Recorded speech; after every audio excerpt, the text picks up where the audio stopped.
This glorious little slab hut was saved from landfill by the people at Tanilba House. It was out at Woodville, and it was 180 years old, and it was leaning over, about to collapse. So they saved it.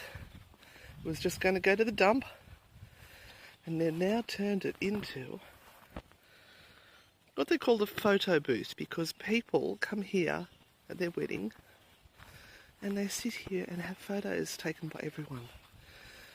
What a truly magnificent location.